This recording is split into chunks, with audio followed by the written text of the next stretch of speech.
দম্পতি বোঝেন? বোঝেন? স্বামী আর স্ত্রী বানায় যেজন মিস্ত্রি, সে বড় আজব কারিগর ও মনরে সে বড় কঠিন কারিগর, ঠিক কিনা? পৃথিবীর প্রথম দম্পতি হচ্ছে সাইয়েদনা আদম আলাইহিস সালাম আর হাওয়া আলাইহাস সালাম। পৃথিবীর প্রথম স্বামী আদম আলাইহিস সালাম, প্রথম স্ত্রী হাওয়া আলাইহাস সালাম। ওয়া কুলনা ইয়া আদম উসকুন আনতা ওয়া যাওজুকাল জান্নাহ। আল্লাহ বললেন, আদম তুমি আর তোমার জোড়া বা তোমার স্ত্রী দুজনে মিলে জান্নাতে থাকো। তাহলে ওনারা ছিলেন স্বামী আর স্ত্রী, ঠিক কিনা? তাহলে এই দাম্পত্য সম্পর্কটা এটা জান্নাতি সম্পর্ক। কি সম্পর্ক? উত্তর দিতে হবে দৌলতপুরের ভাইরা। রাগ করছেন আমার সাথে? শীত লাগতেছে? উত্তর দেওয়া যাবে আওয়াজ করে? হ্যাঁ, আওয়াজ করে উত্তর দিবেন, মুখে তালা মেরে বসে থাকা যাবে না। তাহলে পৃথিবীর প্রথম স্বামীর নাম কি?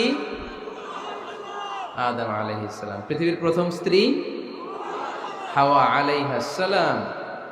এই দাম্পত্য সম্পর্কটা বড় মধুর, বড় গভীর, বড্ড ভালোবাসার, ঠিক কিনা? স্বামী আর স্ত্রী, স্বামী আর স্ত্রী, এই সম্পর্কটাকে আল্লাহ তাআলা কোরআনে পোশাকের সাথে তুলনা করেছেন। কিসের সাথে? পোশাক। আরবিতে বলে লিবাস। আরবিতে কি বলে? লিবাস। আল্লাহ বলেছেন, ও নারীরা তোমরা পুরুষদের জন্য পোশাক, আর ও পুরুষেরা তোমরা নারীদের জন্য পোশাক। পড়েন সুবহানাল্লাহ। পোশাকের বেসিকলি তিনটা কাজ। কয়টা? কেউ কথা কয় না, আরো জোরে বলেন কয়টা? তো এখন আওয়াজ আসলো কোত্থেকে? আওয়াজ করে উত্তর দিবেন, চিল্লায় বলেন পোশাকের কাজ কয়টা? এভাবে শেষ পর্যন্ত খোঁচায় যেন সাউন্ড বের করা না লাগে, স্বপ্রণোদিত ভাবে উত্তর করবেন, ক্লাসের মতো হোক। তিনটা কাজ। এক নম্বর কাজ হচ্ছে পোশাক ইজ্জতের আবরু, লজ্জাস্থান ঢেকে রাখে, ঠিক কিনা? আমাদের লজ্জাস্থান ঢেকে রেখেছে আমাদের পোশাক। ঠিক তেমনি স্বামী তার স্ত্রীর ইজ্জত হেফাজত করে, স্ত্রী তার স্বামীর ইজ্জত হেফাজত করে, স্বামী তার স্ত্রীর চরিত্র হেফাজত করে, আর স্ত্রী তার স্বামীর চরিত্র হেফাজত করে। এজন্য আল্লাহ একে অপরের উদাহরণ দিতে যে লেবাস বা পোশাকের সাথে তুলনা দিয়েছেন। সুবহানাল্লাহ পড়েন। পোশাকের দুই নাম্বার কাজ হচ্ছে সৌন্দর্য। এই যে কত সুন্দর ডিজাইন করা, এমব্রয়ডারি করা পোশাক যখন আমরা পরি সুন্দর লাগে না? তেমনি পুরুষের চোখে নারী সুন্দর, নারীর চোখে পুরুষ সুন্দর, স্বামীর চোখে স্ত্রী সুন্দর, স্ত্রীর চোখে স্বামী সুন্দর। সুবহানাল্লাহ পড়েন। পোশাকের তিন নাম্বার কাজ হচ্ছে কমফোর্ট, আরাম দেয়া, প্রশান্তি দেয়া। শীতকালে এই যে আমরা ব্লেজার পরেছি, জ্যাকেট পরেছি, অনেকে চাদর গায়ে দিয়েছেন, কেউ মাথায় রুমাল দিয়েছেন, কেউ গলায় মাফলার দিয়েছেন, একটা উষ্ণ উষ্ণ আরাম আছে না নাই? আবার গরমের কালে পাতলা সুতি কটনের কাপড় পরলে একটা আরাম আছে না নাই? তাহলে পোশাক পরলে যেমনি আমাদের দেহ প্রশান্ত হয়, আরাম পাওয়া যায়, তেমনি স্বামী স্ত্রীর স্পর্শ পেলে সে আরাম পায়, তার হৃদয়টা প্রশান্ত করে দেয় কে? আবার স্ত্রী স্বামীর সঙ্গ পেলে তার মধ্যে প্রশান্তি এনে দেয় কে? এজন্য রাব্বুল আলামিন বলেন, হুন্না লিবাসুল লাকুম ওয়া আনতুম লিবাসুল লাহুন্না। ও দুনিয়ার নারীরা, তোমরা হলে পুরুষদের জন্য পোশাক, পুরুষ হলো নারীদের জন্য পোশাক। সুবহানাল্লাহ পড়েন। পোশাক যেমনি ইজ্জত আবরুর হেফাজত করে, তেমনি স্বামী স্ত্রী একে অপরের ইজ্জত হেফাজত করে। পোশাক যেমনি সৌন্দর্য বাড়ায়, স্বামীর চোখে স্ত্রী সুন্দর, স্ত্রীর চোখে স্বামী সুন্দর। পোশাক যেমনি আরাম দেয়, স্বামী তার স্ত্রীর স্পর্শ পেলে, স্ত্রী তার স্বামীর স্পর্শ পেলে হৃদয়ে প্রশান্তি অনুভব করে, ঠিক কিনা? এজন্য দাম্পত্য জীবন, এখানে স্বামীও আছে স্ত্রীও আছে, ইংরেজিতে বলে কাপল, কাপল লাইফ। এই বিশ্ব সভ্যতা নির্মাণে নারী পুরুষ, স্বামী স্ত্রী দুইজনেরই অবদান আছে না নাই? এজন্য সুনানে তিরমিজির বর্ণনায় আল্লাহর হাবিব সাল্লাল্লাহু আলাইহি ওয়াসাল্লাম বললেন, আন-নিসাউ শাকাইকুর রিজাল। নারীরা হচ্ছে পুরুষের কাউন্টার পার্ট, নারীরা হচ্ছে পুরুষের পার্টনার, সহকর্মী, সহযোগী। এই বিশ্ব সভ্যতা নির্মাণে শুধু পুরুষদেরই অবদান নাই, নারীদের অবদান আছে না নাই? এজন্য কাজী নজরুল ইসলাম অসাধারণ লিখেছে, এ বিশ্বে যা কিছু মহান চিরকল্যাণকর, অর্ধেক তার করিয়াছে নারী, অর্ধেক তার নর। তার মানে নর নারী, স্বামী স্ত্রী দুইজনেরই অবদান এই মানব সভ্যতায় আছে না নাই? এই সম্পর্কটাকে আল্লাহ লেবাসের সাথে তুলনা করলেন, মেটাফরিক্যালি, রূপকভাবে আল্লাহ পোশাকের সাথে তুলনা করলেন। পোশাক যেমনি গায়ের সাথে লেগে থাকে, পোশাক যেমনি চামড়ার সাথে মিশে থাকে, স্বামী স্ত্রীর সম্পর্কটাও এরকম একাকার, মিলেমিশে, ভালোবেসে একাকার। স্বামী স্ত্রীর রিলেশনশিপ সম্পর্কটা অনেকটা হাত আর চোখের মতো। হাত ব্যথা পেলে চোখ দিয়ে পানি ঝরে, আবার চোখ দিয়ে পানি ঝরলে হাত সেই পানি মুছে দেয়, ঠিক কিনা? তাহলে সম্পর্কটা কেমন যেন হাত আর চোখের মতো। হাত কেটে গেলে পানি পড়ে কোন দিক দিয়ে? চোখ দিয়ে পানি ঝরে, আবার চোখ দিয়ে পানি ঝরলে চোখের পানি মোছার জন্য হাতের দরকার আছে না নাই? তাহলে একেবারে মিলেমিশে একাকার সুখী দাম্পত্য জীবন, স্বামী স্ত্রী এই জান্নাতি সম্পর্কটাকে কিভাবে উপভোগ করবে, কিভাবে একে অপরের সাথে ডিলিংস করবে, আচরণ করবে, এ ব্যাপারে কোরআন এবং সুন্নায় আমাদের জন্য গাইডলাইন দেয়া আছে না নাই? আমরা গাইডলাইন নিব কোরআন থেকে। কোত্থেকে? কোরআন থেকে আর সুন্নাহ থেকে। কারণ এই কোরআন আর সুন্নাহ আমাদেরকে সঠিক জীবন দর্শন শিখায়, কিভাবে এই পৃথিবীতে চললে পৃথিবীতেও সুখ আবার আখেরাতেও সুখ, এর সব দিক নির্দেশনা কোরআনে আছে না নাই? তাহলে এই যে স্বামী স্ত্রীর দাম্পত্য জীবন, এক্ষেত্রে প্রত্যেককে আল্লাহ তাআলা কিছু দায়িত্ব দিয়েছে। আজকে দায়িত্বগুলোর ব্যাপারে আমরা শুনব। স্ব স্থানে থেকে প্রত্যেকেই, স্বামী যদি স্বামীর দায়িত্ব পালন করে, স্ত্রী যদি স্ত্রীর দায়িত্বটুকু পালন করে, তাহলে দাম্পত্য জীবনটাকে জান্নাতি দাম্পত্য সুখ দিয়ে ভরে দিবে কে? আল্লাহ। আমাদের প্রত্যেকের দাম্পত্য জীবন সুখী হোক, সমৃদ্ধ হোক, আমরা চাই কি চাই না? অনেকে বলে হুজুর সুখ নাই, সুখ নাই, ঘরের ভেতরে গেলেই জাহান্নাম। আহা, কথা শোনে না আমার। আবার স্ত্রীরা বলে হুজুর দোয়া করবেন, পরকিয়া করে, খালি এসএমএস পাঠায়, আমারে ভাল লাগে না, এখন অন্যদিকে ঘুরে, এরকম আসরা নাই? দুই দিক থেকে অভিযোগ। বোনদের জন্য কোনো প্যান্ডেল ট্যান্ডেল আছে নাকি আজকে? হ্যাঁ, দিনের বেলা সমাবেশ ছিল তো, এটা হয়ে গেছে তো মাইকের সাউন্ড নিশ্চয়ই। এই এদিকে উঠছে কে? টান দেন এদেরকে ধরে, টানেন টানেন, টাইনা বসান বসান, টান দেন টান দেন, হুজুরে ধরেন, হুজুরে ধরেন। ধরতে পারেন নাই হুজুরে? ধরছেন? হ্যাঁ, টান দেন। এই তো, টাইনা বসেন, এদিকে তাকান, এদিকে হয়েছে, হ্যাঁ বসাই দিচ্ছে। এইভাবে চলবে একেবারে শেষ পর্যন্ত। উঠলে খবর আছে। শুরুতে সুযোগ দিয়েছি, সুযোগ নেন নাই। তো আমরা প্রথমে স্বামীর দায়িত্ব শুনবো। দাম্পত্য জীবনে স্বামীকে আল্লাহ তাআলা কি দায়িত্ব দিয়েছে, তারপর স্ত্রীকে আল্লাহ তাআলা কি দায়িত্ব দিয়েছে, এবং দুইজনের আবার কালেকটিভ সম্মিলিত কিছু দায়িত্ব আছে, এগুলো আমরা শুনবো। শুনতে রাজি আছেন তো? কষ্ট হচ্ছে আপনাদের? আচ্ছা, এই বাম দিকটা আমাকে কষ্ট দিয়েই যাচ্ছে, খালি আওয়াজ, কথা। একটু থামছে আবার শুরু। কেন? আমার দিকে তাকান। আরেকজনে থামতে বলছে কি আপনার? এই থামো থামো, এগুলো বলেন কেন? আপনি থামেন, তাইলে তো হয়ে গেল। হ্যাঁ, আবার আমার সাথে কথা বলেন, আপনি চুপ। তো প্রথমে আমরা সম্মিলিত দায়িত্বের কথা শুনবো। সম্মিলিতভাবে আল্লাহ স্বামী স্ত্রী দুইজনকেই কিছু দায়িত্ব দিয়েছে, যে দায়িত্বটা দুইজনের উপরই বর্তায়। এরপরে শুনবো স্বামীকে আল্লাহ কিছু দায়িত্ব দিয়েছে, এটা শুনবো। এরপরে স্ত্রীকে কিছু দায়িত্ব দিয়েছে। আল্লাহর কসম, এই দায়িত্বগুলো যদি স্বামী স্ত্রী সম্মিলিতভাবে পালন করে, এক একটা ঘরকে আল্লাহ জান্নাতি পরিবার বানায় দিবে, সুখী সমৃদ্ধ জান্নাতি দম্পতি বানায় দিবে। এরকম দাম্পত্য জীবন, সুখময় দাম্পত্য জীবন আমাদের হোক। আমরা চাই কি চাই না? চাই। তাহলে আমরা প্রথমে আলাদা আলাদা দায়িত্ব শোনার আগে সম্মিলিত বা কালেকটিভ রেসপন্সিবিলিটি কি আছে, এই সম্মিলিত দায়িত্বগুলো শুনবো। স্বামী স্ত্রীর দুইজনের কাঁধেই বর্তায় এরকম প্রথম দায়িত্ব হচ্ছে স্যাক্রিফাইস। দাম্পত্য জীবনের আসল খেলাটা হচ্ছে স্যাক্রিফাইসের খেলা। কিসের খেলা? স্যাক্রিফাইস। এটা লাগবে। আমার বোনেরা অথবা যুবতী বোনেরা অথবা রিসেন্টলি বিয়ে হয়েছে এরকম বোনেরা, আজকে তো এক ভাই এসে দোয়া চাইল, হুজুর 3 দিন আগে বিয়ে হয়েছে আমার, একটু দোয়া করে দেন। তারপর যুবক ছেলেরা, তোমরা যারা বিয়ে করনি করবা, খেয়াল করে শোনো, এগুলো কাজে লাগবে। স্যাক্রিফাইসটা খুব জরুরি। স্যাক্রিফাইস ইজ দ্য কি of a successful happy couple life. একটা সুখী দাম্পত্য জীবনের আসল চাবি হচ্ছে স্যাক্রিফাইস। আওয়াজ করে বলতে হবে, চাবিটার নাম কি? স্যাক্রিফাইস করতে হবে, একটু মানিয়ে নেয়া, একে অপরকে বোঝা, একটু ভালোবাসা, একটু মানিয়ে চলা, এটার নাম হচ্ছে স্যাক্রিফাইস।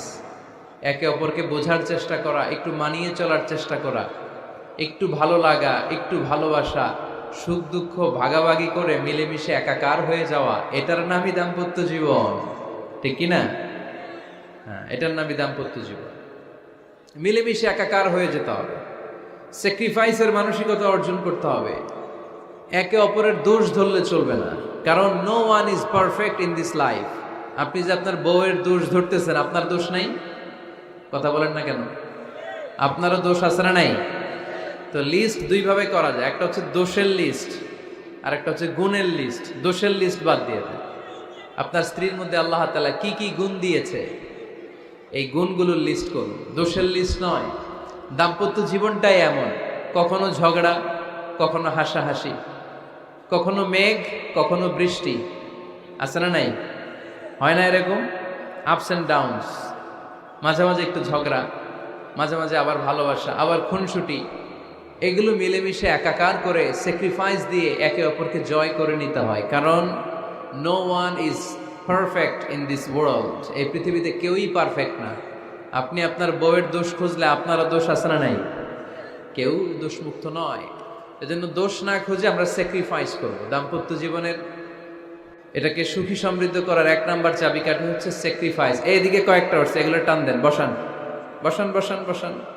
এই যে লাল গেঞ্জি, এটারে বসান, পিছনে সবুজ গেঞ্জি বসান, টাইনা বসান না, আমি বলছি বসান, টান দেন ওরে ধরে, টানেন সবাই মিলে, টান দেন ওরে, হ্যাঁ বসান, হ্যাঁ ধাক্কা মারেন, সাবাস, হ্যাঁ ঠিক আছে। এই বসাইতে পারে না, লাল গেঞ্জি চলে যাইতেছে, ওরে ধরো, এই ঠিক আছে, বসছেও, ঠিক আছে বসছে, ফাইন, আমার দিকে তাকান, বসে গেছে। কষ্ট পাইতেছেন আপনারা? হুজুর শেষ করে দেই তাইলে?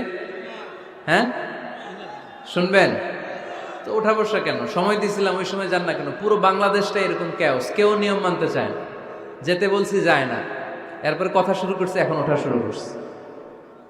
তো শৃঙ্খলা আপনি কোথায় কাজে লাগাবেন? এটা কোরআনের মাহফিল, এখানে নীতির কথা শোনানো হয়, তো এখানে যা চলবে সব নীতি মেনেই চালাতে হবে, ঠিক কিনা? অনিয়ম করতে পারবেন না আপনি। আর এইখানে তো ওনারা স্বাধীনতা ঘোষণা করছে, আলাদা হয়ে যাবে এরা, আপনারা স্বাধীন হয়ে যান। হয়েছে, এদিকে তাকান। তাহলে সুখী দাম্পত্য জীবনের এক নাম্বার চাবির নাম কি? স্যাক্রিফাইস। চিল্লায় বলতে হবে, সেটা কি?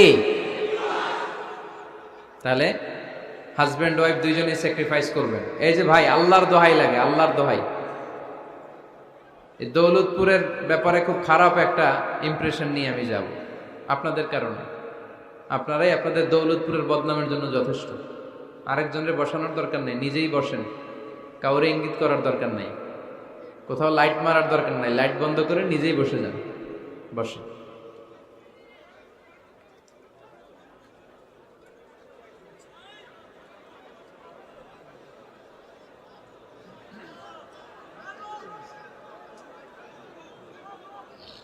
হ্যাঁ ঠিক আছে, এদিকে তাকান। দাম্পত্য জীবনকে সুখী করার দুই নাম্বার কালেকটিভ ফর্মুলা হচ্ছে ঝগড়া করা যাবে না। ঝগড়া আপনারা করেন নাকি ভাবির সাথে? ভাবির সাথে ঝগড়া করেন কে কে? দেখি হাত তোলেন।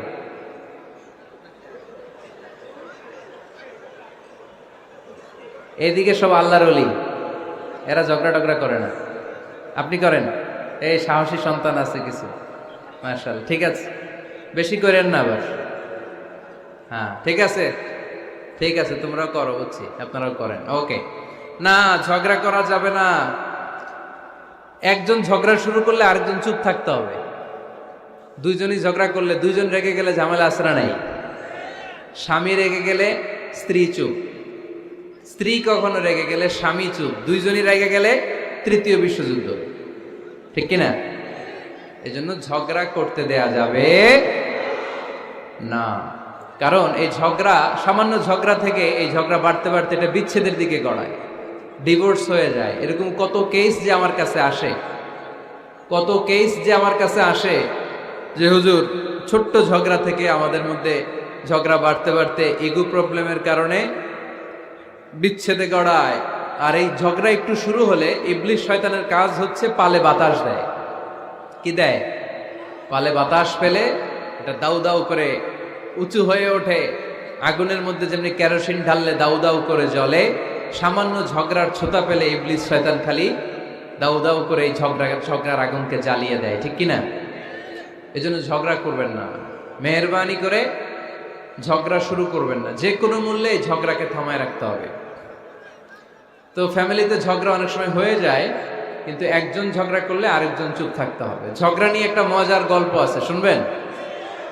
বিশৃঙ্খলা করলে তো গল্প শোনানো যাবে না, একেবারে চুপ। আমার দিকে তাকান, তাকিয়েছেন? ঝগড়া নিয়ে যে গল্পটা সেটা হচ্ছে, এক স্বামী ওয়াজ শুনে বাড়িতে গেছে রাত 11টায়। তো বাড়ির কাছাকাছি যেতে না যেতে স্ত্রীর আবার স্বভাব হচ্ছে রাতের খাবারটা স্বামীর সাথে একসাথে খায়, আলাদা খায় না। তো বাড়ির সামনে যেই স্বামী ফোন দিছে ওয়াইফকে, এই শুরু করার আগে দরজাটা খোলো, আমি চলে আসছি। তো ওয়াইফ এসে দরজা খুলে দিছে। এবার স্বামী ঘরে ঢুকে বলে, শুরু করার আগে রাতের খাবারটা দিয়ে দাও টেবিলে, খেয়ে ফেলি। স্ত্রী বেচারি ডাইনিং টেবিলে খাবার দিয়েছে, হাজব্যান্ড বেচারা ওয়াশরুম থেকে ফ্রেশ হয়ে ডাইনিং টেবিলে বসেছে, স্ত্রীও বসেছে। তো খুব বড্ড গরম। হাজব্যান্ড বলে, শুরু করার আগে ফ্যানটা ছাড়। এইবার তো স্ত্রী বেচারি রেগে মেগে আগুন, কি আসার পর থেকে শুরু করার আগে কি শুরু করার আগে? হাজব্যান্ড বলে, এই তো শুরু হয়ে গেল।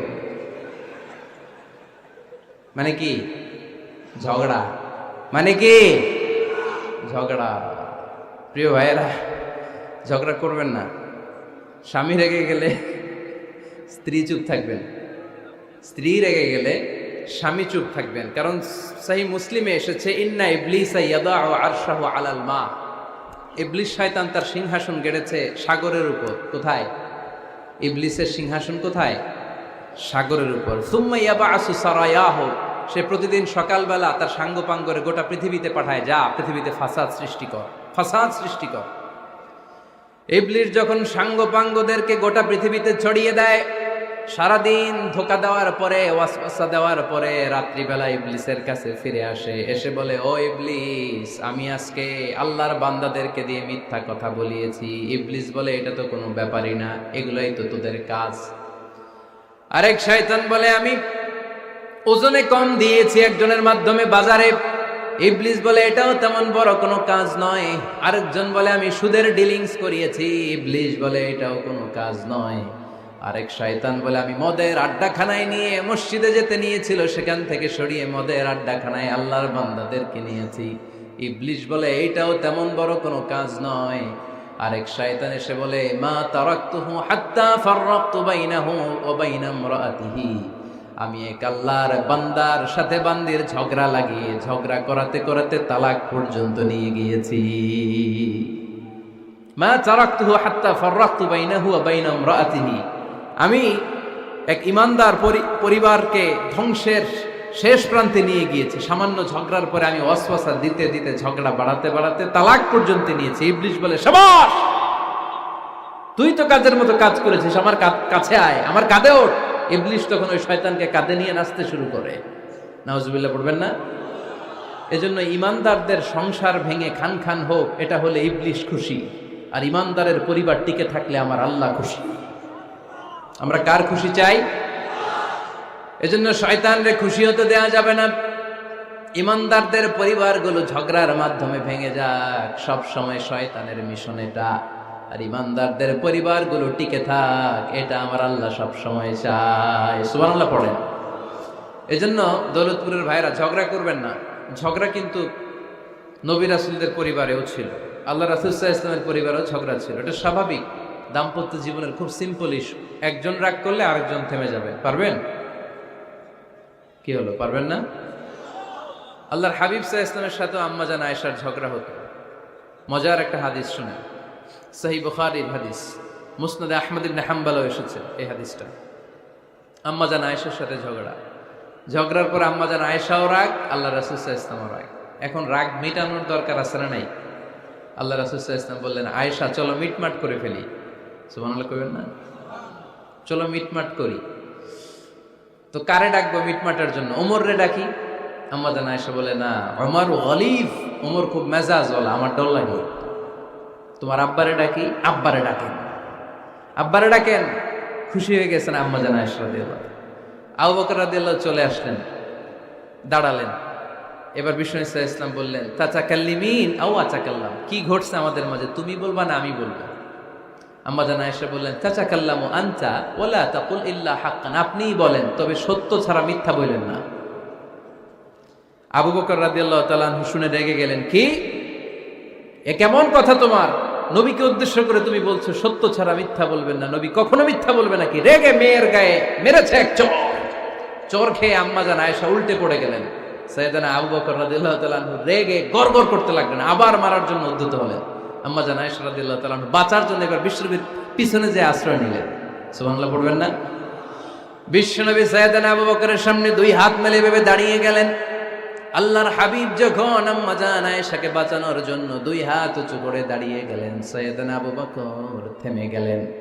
সাইয়েদনা আবু বকর এই পরিস্থিতি দেখে ঘর থেকে বের হয়ে ঘরের বাইরে দাঁড়ালেন।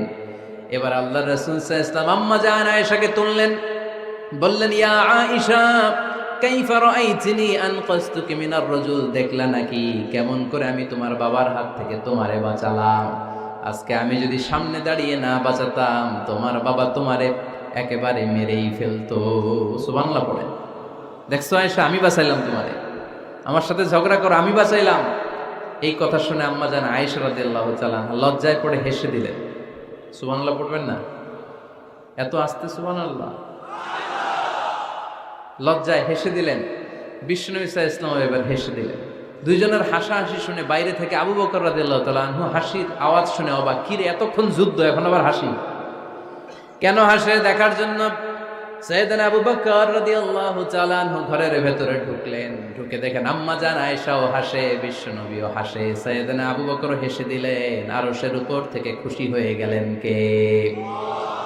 এবার সাইয়েদনা আবু বকর বলেন, ইয়া রাসূলুল্লাহ, ইয়া হাবিবাল্লাহ, আশরিকানি ফি সিলমিকুমা কামা আশরাকতুমানি ফি হারবিকুমা। নবী গো, আপনাদের দুইজনের মধ্যে যুদ্ধ লাগলে যেমনি মিটমাট করার জন্য আপনি আমারে ডাকেন, আপনাদের এই আনন্দ ঘন মুহূর্তগুলোতে শরীক হওয়ার জন্য মাঝে মাঝে আমারে ডাইকে। সুবহানাল্লাহ পড়ে। আপনাদের মধ্যে যুদ্ধ লাগলে সন্ধি করার জন্য যেমনি আমারে ডাকেন, আপনারা যখন আনন্দ ঘন পরিবেশ এরকম খুনসুটি করেন, হাসাহাসিতে মেতে ওঠেন, তখন একটু আমারে রাইখেন। সুবহানাল্লাহ পড়বেন না? দেখেন আল্লাহ রাসূল সাল্লাল্লাহু আলাইহি ওয়াসাল্লাম পৃথিবীর সবচেয়ে শ্রেষ্ঠতম মানুষ। উনাদের পরিবারেও ঝগড়া হতো, কিন্তু এই ঝগড়া কোনোদিন তালাক পর্যন্ত গিয়েছে? কথা বলেন না কেন? আল্লাহর হাবিব সাল্লাল্লাহু আলাইহি ওয়াসাল্লাম তার কোন স্ত্রীকে তালাক দিয়েছেন? প্রায় আম্মা জান আয়েশার সাথে রাগারাগি হতো। আল্লাহর হাবিব সাল্লাল্লাহু আলাইহি ওয়াসাল্লাম বলতেন, আয়েশা কখন তুমি রেগে থাকো সেটাও আমি জানি, কখন তুমি আমার উপর খুশি থাকো সেটাও আমি জানি।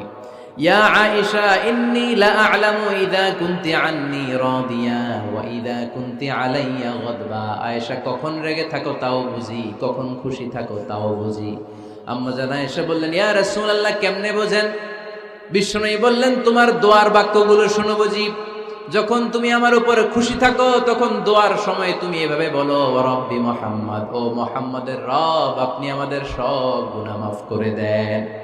আর যখন তুমি আমার উপর রেগে থাকো তখন তুমি মুনাজাতের সময় বলো, ওয়া রাব্বি ইব্রাহিম, ইব্রাহিমের রব, আপনি আমাদেরকে ক্ষমা করে দেন।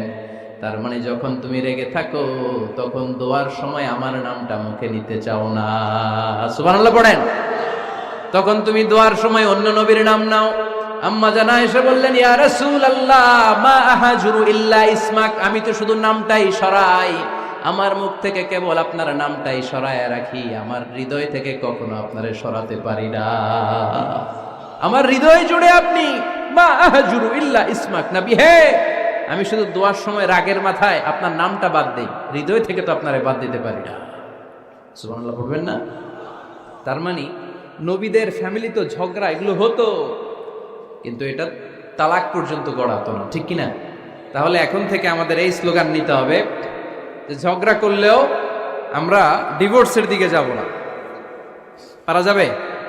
আর একজন রেগে গেলে আরেকজনকে চুপ থাকতে হবে। ভাবি রেগে গেলে আপনি চুপ, পারবেন? পারবেন না? ইনশাআল্লাহ। এই যারা বিয়ে করে না এরা ইনশাআল্লাহ, আর বাকিরা চুপচাপ। আওয়াজ করে পড়েন না ইনশাআল্লাহ।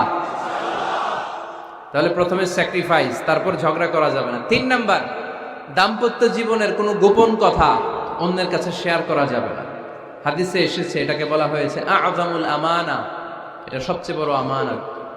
যারা দাম্পত্য জীবনের একান্ত বিষয় কারোর সাথে শেয়ার করে তারা সবচেয়ে বড় কবিরা গুনাহ করে। আশারুন নাস বলেছেন বিশ্বনবী এদেরকে, সবচেয়ে নিকৃষ্ট মানুষ। ইয়াউমাল কিয়ামাতি মানজিলাতান, আল্লাহর কাছে কিয়ামতের দিন সবচাইতে নিকৃষ্ট হয়ে দাঁড়াবে ওই দম্পতি, ওই নারী কিংবা ওই পুরুষ। তুফদি ইলা যাওজিহি ওয়া ইউফদি ইলা যাওজিহা সুম্মা ইউনশিরু সিররাহা, তারা একান্ত সময়ে ফিজিক্যাল ইন্টিমেসিতে যা করে এটা পরে মানুষের কাছে বলে বেড়ায়। এরকম আছে না নাই? খবরদার, এটা বড় কবিরা গুনাহ। অনেক বোনরা একসাথে হলে দাম্পত্য জীবনের বিভিন্ন গোপন বিষয় নিয়ে কথা বলে, আছে না নাই? অনেক পুরুষরা একে অপরের সাথে, বন্ধুদের সাথে বিভিন্ন বিষয় নিয়ে শেয়ার করে, এটা এমন ওইটা এমন, এগুলো বলা যাবে? আসিবাউ হারাম। দাম্পত্য জীবনের সব বিষয়, স্বামীর সব বিষয় স্ত্রীর কাছে আমানত, স্ত্রীর সব বিষয় স্বামীর কাছে আমানত রেখেছে কে? দাম্পত্য জীবনের এই প্রাইভেট লাইফের কোনো কিছু কিয়ামত পর্যন্ত অন্যের কাছে প্রকাশ করাকে হারাম ঘোষণা করে দিয়েছে কে? এজন্য খবরদার আমার বোনেরা, একসাথে মহিলারা হলে পেটের কথা পিঠের কথা সব বের করে দেয়, আছে না নাই? কিছু থাকে না, সব বের হয়ে যায়। খবরদার, সব বললেও দাম্পত্য জীবনের কোনো কথা শেয়ার করা যাবে? আমার ভাইয়েরা খবরদার, আপনাদের দাম্পত্য জীবনের কোনো কথা আপনার বন্ধুর সাথে শেয়ার করতে পারবেন না। এগুলো ফ্যামিলি শান্তি নষ্ট করে, দাম্পত্য জীবনের সুখকে নষ্ট করে। তাহলে 3 নাম্বার, প্রাইভেসি বজায় রাখবেন, এটা দুজনেরই দায়িত্ব। 4 নাম্বার, অহেতুক সন্দেহ পরিহার করুন। অনেক স্ত্রী আছে হাজবেন্ডের খালি সন্দেহ করে, এই ওদিকে তাকাই লাগেন, ওই মেয়ের দিকে তাকাই লাগেন, মোবাইল দেখি, মোবাইল দাও, ফেসবুকের পাসওয়ার্ড দাও, ঢুইকা দেখি মেসেঞ্জারে কার সাথে চ্যাট করছে, এই অফিসের ফাইল দেখি, এই এটা দেখি, এই তোমার ইনবক্স চেক করবো, এদিকে দাও, আছে না নাই? এই সন্দেহ ঘরটারে জাহান্নামের টুকরা বানিয়ে ছেড়েছে। অহেতুক সন্দেহ করবেন না। আবার ভাইরা ভাবিদেরকে অহেতুক সন্দেহ করবেন, এই ওদিকে গেলা কেন, ওদিকে তাকাইলা কেন, এটা করলা কেন, ওইটা করলা কেন, দেখি তোমার মোবাইল, তোমার মোবাইলের গ্যালারি দেখি, লক করে রাখছো কেন, লক খোলো, আছে না নাই? অহেতুক সন্দেহ ফ্যামিলিটারে জাহান্নামের টুকরা বানিয়ে দেয়। হ্যাঁ, ভ্যালিড কোনো অপরাধ যদি স্বামী করে ফেলে, ভ্যালিড কোনো অপরাধ যদি স্ত্রী করে ফেলে, পরকীয়ার কোনো বিষয় যদি প্রমাণিত হয়, বসেন, কনসাল্ট করেন, একে অপরের সাথে কথা বলেন, জিজ্ঞেস করেন। কিন্তু অহেতুক, আমি অনেক ফ্যামিলি এরকম দেখেছি, আমার কিছু বন্ধুকেও আমি দেখেছি যে এদের অবস্থা খুব খারাপ, খালি সন্দেহ করে, আছে না নাই? এই সন্দেহের রোগটা বড় রোগ, এই রোগ থেকে বেরিয়ে আসতে হবে। অহেতুক সন্দেহ করা যাবে না। 5 নাম্বার, হাজব্যান্ড ওয়াইফের দায়িত্ব হচ্ছে একে অপরের সহযোগী হতে হবে, সহকর্মী। আল্লাহর জান্নাত পাওয়ার ক্ষেত্রে একে অপরের সহযোগী। আপনি একা জান্নাতে যাবেন, ভাবি জাহান্নামে, এটা আপনি চান? জি না, আওয়াজ নাই আমগো গলায়। আপনি এটা চান? ভাবি একা জান্নাতে যাবে, আপনি যাবেন না, এটা ভাবি চায়? চায় না। তাহলে গেলে একসাথেই যান না, একসাথেই যান, একসাথেই যাবেন, আলাদা না। এজন্য আল্লাহর আনুগত্যে, আল্লাহর ইবাদতে, দাম্পত্য জীবনে একে অপরের সহযোগী হতে হবে। স্বামী ভুল করলে স্ত্রী সুন্দর করে শুধরে দিবে, স্ত্রী ভুল করলে স্বামী শুধরে দিবে। ফজরের সময় স্ত্রী হাজবেন্ডকে ডেকে দিবে, উঠতে না চাইলে ঠান্ডা পানির ছিটা দিবে। কারণ জান্নাতে একা যাওয়া যাবে না, গেলে দুইজনই যাবে। কথা কয় না? দুইজনেই জান্নাতে যাওয়ার দরকার আছে না নাই? যত বেশি আপনারা আল্লাহর আনুগত্যে আগাতে পারবেন, তত আপনাদের মহাব্বত বাড়ায় দিবে কে? এই যে হাজব্যান্ড ওয়াইফের ভালোবাসাটাকে বলে লাভ পিরামিড। কি pyramid? Love pyramid, like triangle, ত্রিভুজ আকৃতির। হাজব্যান্ড ওয়াইফের ভালোবাসাটা ত্রিভুজ আকৃতির। The closer the couple comes to Allah, the closer they comes to each other. Husband wife যত বেশি আল্লাহর কাছে যাবে, তারা নিজেরাও নিজেদের তত কাছে যাবে। হাজব্যান্ড ওয়াইফ আল্লাহর সম্পর্ক থেকে যত দূরে সরে যাবে, তারা নিজেরাও নিজেদের থেকে তত দূরে সরে যাবে। ঠিক কিনা? ত্রিভুজ চিনেন আপনারা? হ্যাঁ, এই জিওয় কয়েকজন জিওয়, আপনারা ত্রিভুজ চিনেন না? চিনি, জিওয়, ঠিক আছে। ত্রিভুজের কয় কোণা? হ্যাঁ, 3 কোণা। এই যে এরকম লাভ পিরামিড, 3 কোণা। এই উপরের কোণায় আল্লাহর অবস্থান, আর এই কোণায় স্বামী, এই কোণায় স্ত্রী। তো তারা আল্লাহর দিকে যত যাবে নিজেরাও তত কাছে যাবে, আর তারা আল্লাহর সম্পর্ক থেকে যত দূরে চলে যাবে নিজেদের মধ্যে দূরত্ব বাড়তে থাকবে। ঠিক কিনা? পিরামিডটা বুঝতে পারছেন? ত্রিভুজ আকৃতির সম্পর্কটা লাভ পিরামিড এরকম, 3 কোণা। উপরের কোণায় থাকে আল্লাহ, এদিকে স্বামী, এদিকে স্ত্রী। তারা যদি আল্লাহর কাছে উভয়ে যেতে চায়, উভয়ে কাছাকাছি আসতেছে না? কথা বলেন না কেন?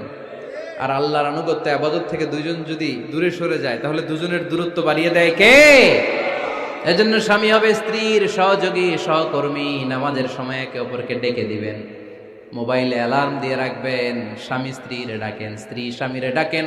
স্বামী স্ত্রীকে কোরআন তেলাওয়াত শোনাবেন, স্ত্রী স্বামীরে কোরআন তেলাওয়াত শোনাবেন। ফ্যামিলিটারে জান্নাতি ফ্যামিলি বানায় দিবে কে? তাহলে এই 5টার দায়িত্ব কালেকটিভ রেসপন্সিবিলিটি, স্বামীর উপরও বর্তায়, স্ত্রীর উপরও বর্তায়। এগুলো মেনে চললে দাম্পত্য জীবন সুখকর করে দিবে কে?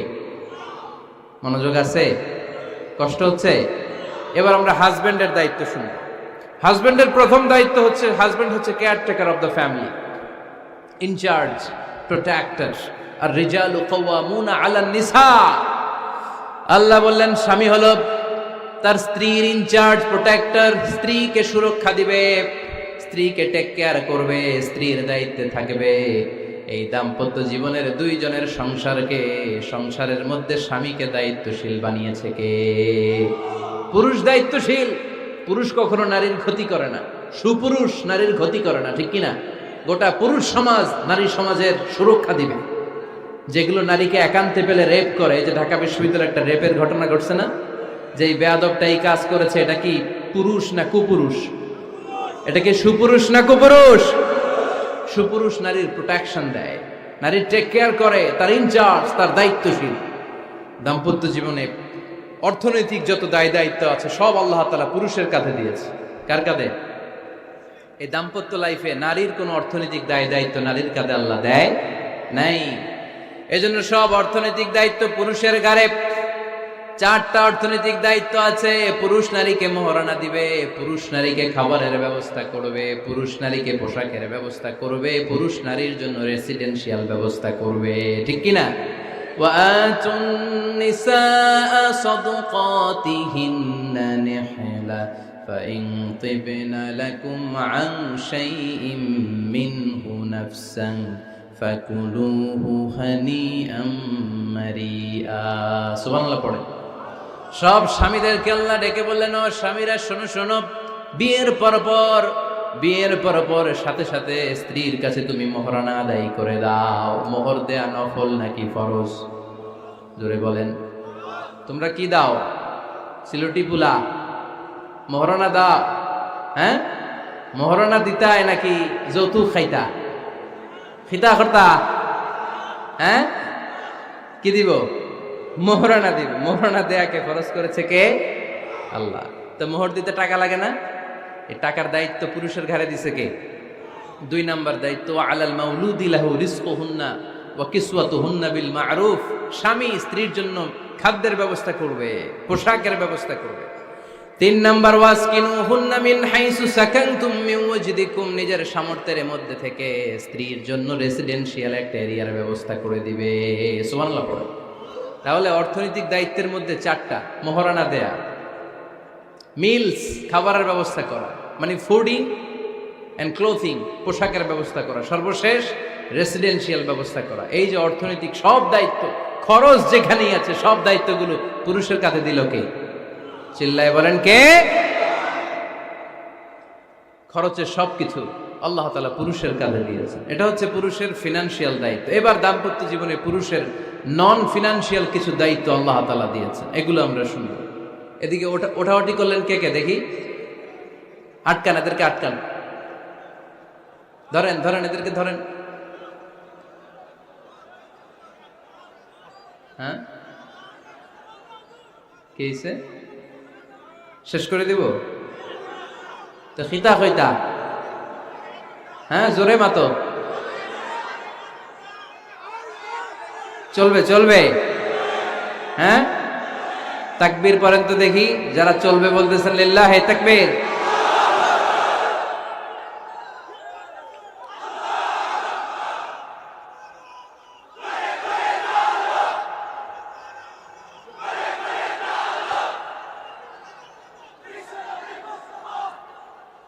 মাশাআল্লাহ, মাশাআল্লাহ। এবার দাম্পত্য জীবনে নন ফিনান্সিয়াল পুরুষের যে দায়িত্ব আছে সেটা আমরা শুনবো। 1 নাম্বার দায়িত্ব হচ্ছে স্বামীর উচিত স্ত্রীর সাথে ভালো আচরণ করা। ভালো আচরণ করেন তো আপনারা? জি হয়। এই শুধু উনি করে, বাকিরা খিতা কর্তা, মারামারি কর্তা নি, খিতা কর্তা। হ্যাঁ, সালাম দিবেন, স্ত্রীকে কি দিবেন? আল্লাহ বললেন ওয়া আশিরুহুন্না বিল মা'রুফ, স্ত্রীর সাথে কোমল ভাষায়, ভালো শব্দে, ভালো বাক্যে ভালো কথা বলো। স্ত্রীর সাথে খারাপ আচরণ করো না। স্ত্রীকে দেখলে তুমি মুচকি হাসি দাও। অনেক স্বামী আছে কখনো স্ত্রীকে দেখলে মুচকি হাসি দেয় না, চেহারাটা বাংলা পাসের মতো এরকম করে রাখে। আছে না নাই? দৌলতপুরের লোকের অবশ্য অনেক ভালো, এই যে সবার মুখে হাসি, মুচকি হাসি। হাসেন তো, মুচকি হাসি দেন তো একটা। আওয়াজ করলে মুচকি হাসি হয় নাকি? এটা মুচকি হাসি, দাঁত দেখা যাবে না, সাউন্ড হবে না, শুধু এখানে একটু একটা এক চিলতে হাসির একটা ঝলক পড়বে, এটার বলে মুচকি হাসি। কানা রাসূলুল্লাহ সাল্লাল্লাহু আলাইহি ওয়াসাল্লাম আকসারু তাবাসসুমান, আল্লাহর হাবিব সাল্লাল্লাহু আলাইহি ওয়াসাল্লাম সব সময় মুচকি হাসতেন। অনেকে আছে চেহারা গোমরা করে রাখে, জীবনেও হাসে না, এরকম আছে না নাই? দেখছেন এরকম আছে? এই এলাকায় তো নাই না? আছে। হাসবেন, হাসবেন। মুচকি হাসতে পয়সা লাগে না, পয়সা লাগে? এজন্য হাসবেন। আল্লাহর হাবিব সাল্লাল্লাহু আলাইহি ওয়াসাল্লাম বলেছেন ফাস্তাউসু বিন-নিসাই খায়রা, নারীর সাথে ভালো আচরণ করো। নারীদেরকে বাঁকা পাঁজরের হাড় দিয়ে তৈরি করা হয়েছে। এই হাড়কে সোজা করতে গেলে ভেঙে যাবে, রেখে দিলে বাঁকাই থেকে যাবে। তো কি করতে হবে? ফাস্তাউসু বিন-নিসাই খায়রা, কোমল আচরণ করো। আবার আল্লাহর হাবিব সাল্লাল্লাহু আলাইহি ওয়াসাল্লাম বললেন রিফকাম বিল কাওয়ারির, নারীদেরকে কাচের তৈজসপত্র, বাসনের সাথে, গ্লাসের সাথে আল্লাহর হাবিব সাল্লাল্লাহু আলাইহি ওয়াসাল্লাম তুলনা করলেন। কাচের তৈজসপত্র, কাচের গ্লাস, কাচের প্লেট যেমনি আস্তে তুলতে হয়, আস্তে রাখতে হয়, নারীদের সাথে এরকম কোমল আচরণ করার আদেশ দিয়েছে কে? কাচের গ্লাস, তৈজসপত্র, জগ কিভাবে রাখেন আপনারা? খুব জোরে এরকম ধপাস করে নাকি? উঠানোর সময় ধপাস করে উঠান? খুব স্মুথলি, স্মুথলি এটা ধরতে হয়, স্মুথলি এটা রাখতে হয়। তেমনি নারীদের সাথেও স্মুথলি আচরণ করবেন। নারীদেরকে যত আপনি কোমল মোলায়েম ভাষায় কথা বলতে পারবেন, তারা তত আপনার কথা শুনবে। যত সুন্দর সুন্দর কথা, নারীকে, স্ত্রীকে বলবেন তুমি আমার সব, তুমি আমার কৈতরি, তুমি আমার টুনটুনি, তুমি আমার ময়না পাখি, তুমি আমার সোনা পাখি। ওই যে কয় কলিজা, তার মানে প্র্যাকটিস চলে বাসায়। আর কি ডাকেন? ভাবিরে কি ডাকেন বলেন? জান।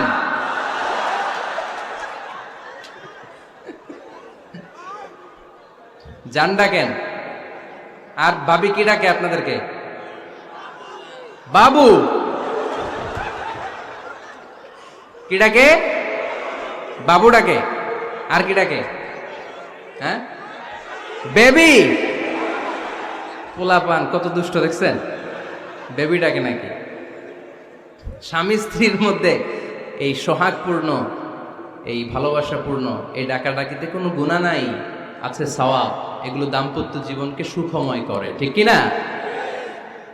তাহলে স্ত্রীদের সাথে কোমল আচরণ করতে হবে, 1 নাম্বার দায়িত্ব। 2 নাম্বার দায়িত্ব, স্ত্রীর সেক্সুয়াল ডিজায়ারকে ফুলফিল করতে হবে। সেনসিটিভ, যেগুলো ব্যাখ্যা করে বোঝানো কঠিন, আপনারা বুঝবেন যারা ম্যাচিউরড, মোর দেন 18 ইয়ার্স, যারা 18+ যাদের বয়স, সেক্সুয়াল ডিজায়ার ফুলফিল করা হাদিসে এসেছে, এটা স্বামীর দায়িত্ব। ফিজিক্যাল ইন্টিমেসির সময় নিজের ডিজায়ার ফুলফিল হলেই কুইট না করা, সময় দেয়া, এটা আবশ্যক। এই বিষয়েও প্রত্যেক স্বামীর খেয়াল রাখা দরকার। সংক্ষেপে শেষ করে দিলাম। 3 নাম্বার, স্ত্রীর ব্যক্তিগত বৈধ কাজে স্বাধীনতা দিতে হবে স্বামীর। অনেক স্বামী এই ছোট্ট বিষয় নিয়ে মারামারি লাগায় ফেলে ঘরে। স্ত্রীর ব্যক্তিগত বৈধ যে চয়েস, এটাতে আপনি স্বাধীনতা দিবেন। স্ত্রীর মনে চায় রান্না বান্না শিখতে, আপনি বললেন তুমি কম্পিউটার শিখো, কিলাকিলি আছে না নাই? স্ত্রীর মনে চায় কাঁথা সেলাই শিখতে, নকশি কাঁথা। আপনি বললেন না, তুমি ল্যাঙ্গুয়েজ শিখো, ঝামেলা আছে না নাই? না, আপনার স্ত্রী আর একটা ইন্ডিভিজুয়াল, প্রত্যেকের আলাদা ব্যক্তিগত রুচি, চাহিদা, মতামতের গুরুত্ব আছে না নাই? এজন্য প্রত্যেক স্বামীর উচিত স্ত্রীর বৈধ ব্যক্তিগত যে কাজ, অবৈধগুলা না। আবার স্ত্রী বলল যে জি বাংলা দেখবো, তুমি একটা টিভি নিয়ে আসো, আনা যাবে? কথা বলেন। স্ত্রী বলল চলো পহেলা বৈশাখে আমরা নাচানাচি করব তুমি আর আমি মিলে, এটা মানা যাবে না। স্ত্রীর ব্যক্তিগত বৈধ কাজের স্বাধীনতা দেয়া। আম্মা জান আয়েশা রাদিয়াল্লাহু তাআলা আনহা বলেন, ওয়া কানা লি সাওয়াহিবু ইয়ালআবনা মাই, বুখারীর বর্ণনা। আমি যখন আল্লাহর হাবিব সাল্লাল্লাহু আলাইহি ওয়াসাল্লামের বাড়িতে বউ হয়ে আসলাম, আমার কিছু খেলার সাথী ছিল। আমি কাপড় দিয়ে পুতুল বানাতাম আর ঘোড়া বানাতাম, এগুলো দিয়ে খেলতাম। আমার সাথীরা আসলে রাসূল সাল্লাল্লাহু আলাইহি ওয়াসাল্লাম ঘরের পর্দা নামিয়ে দিয়ে আমার জন্য ঘরটা ছেড়ে দিত। সুবহানাল্লাহ কইতে পারলেন না?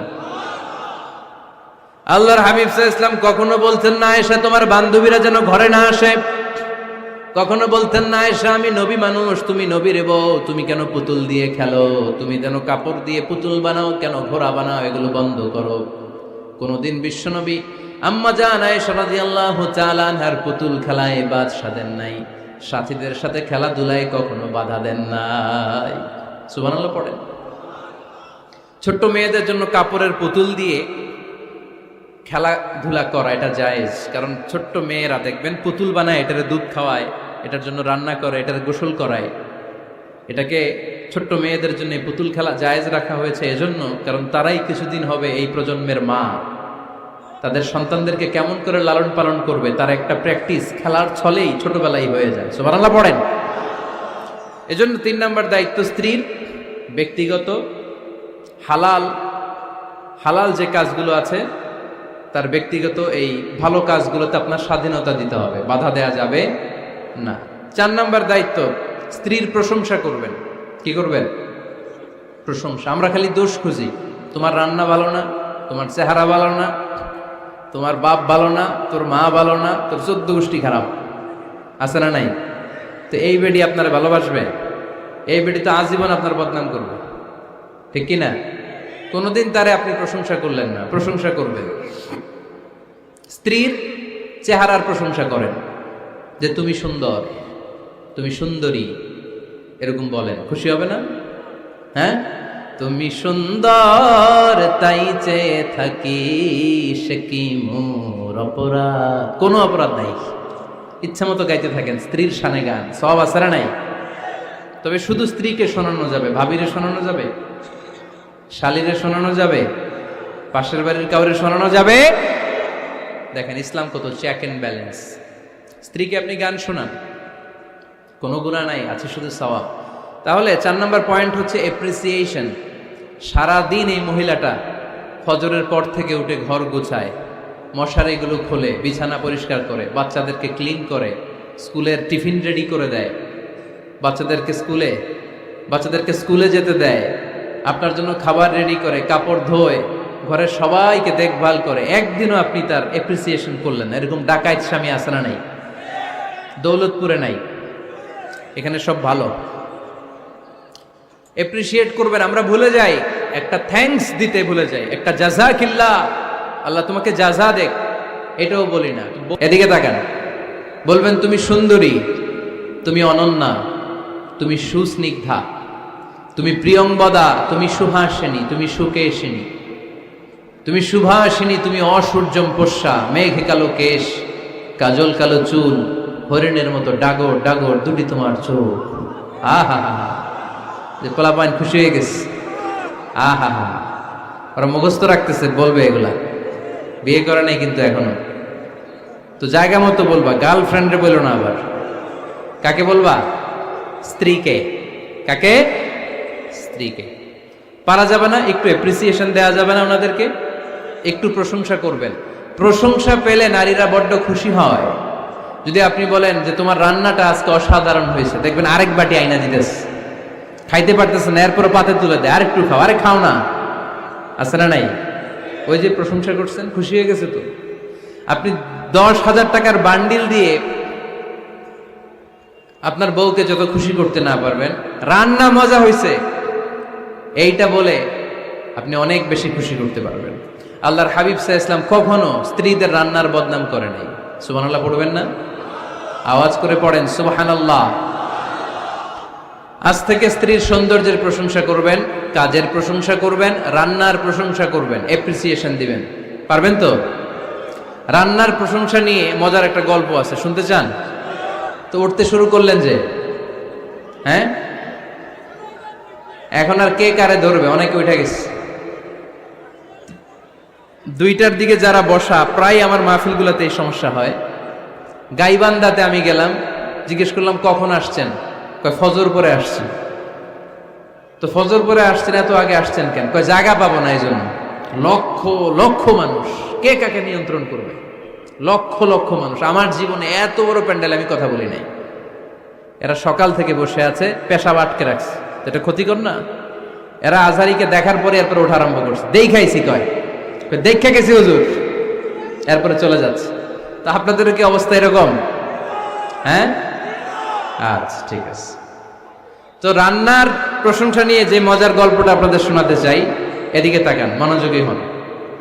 আমার ওয়াজ শুনে এক লোক মনে মনে নিয়ত করছে যে আয়রে, জীবনে তো রান্নার প্রশংসা করলাম না, আজকে রান্নার প্রশংসা করব। তো মাহফিল শেষে বাসায় গেছে, স্ত্রী তাকে খাবার দিয়েছে, স্বামী খাবার খায় আর মিটি মিটি হাসে। স্ত্রী বলে, এই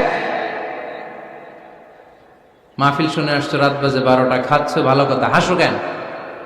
তো স্বামী বলে, হাসি এর কারণ হচ্ছে তোমার রান্নাটা আজকে এত মজা হয়েছে না জীবনে, আজকে বাড়াই বাড়াই পেতেছে, তো জীবনে এত মজার রান্না খাই নাই। রান্না মজা হয়েছে শুই না। স্ত্রী তো রেগে গেছে, কি গত 10 বছর ধরে তোমার রান্না করে খাওয়াই, একদিনও রান্নার প্রশংসা করলা না, আর আজকে পাশের ঘরের ভাবি একটু গরুর গোশতের তরকারি পাঠাইছিল বাটিতে করে, পাশের ঘরের ভাবি একটু আমাদের বাড়িতে তরকারি পাঠাইছিল, তো ওই তরকারি দিয়েই তোমাকে খাবার দিছে, আজকে রান্না টান্না আমি করি নাই।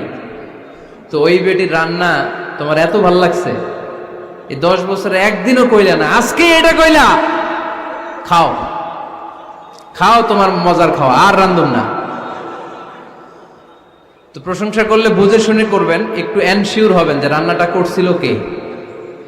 তা না হইলে কিন্তু ঘরে চুলায় আগুন জ্বলবে না, টানার রোজা রাখা লাগবে, ঠিক কিনা? তো 4 নাম্বার গেল এপ্রিসিয়েশন, একটু এপ্রিসিয়েশন দিবেন। আল্লাহর হাবিব সব সময় স্ত্রীদের প্রশংসা করতেন। সেই বুখারীর বর্ণনা, আল্লাহর হাবিব বলেন, ইন্না ফাদলা আয়েশা আলান নিসা কাফাদলি সারিদি আলা সাইরিত তাআম।